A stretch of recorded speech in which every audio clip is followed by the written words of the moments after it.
I keep my son inside a chest. Each morning when I wake up, I open the chest where I keep my son. I stroke his small skull and murmur good morning, although I know he can no longer hear me.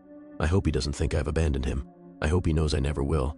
When my son died of a fever, I refused to let him go. He was only a baby and all that I had left.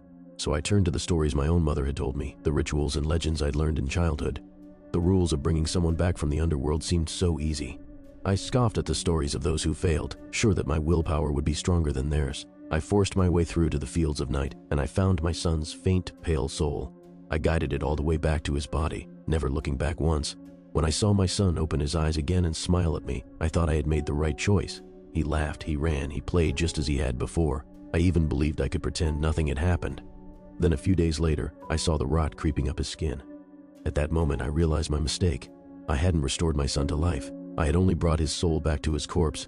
I tried to comfort him as his body swelled and decayed. He wailed day and night in fear as his flesh fell from his bones. Only when his throat rotted away did he stop screaming. I attempted to return to the underworld, to return my son's soul, but the way would not open to me again.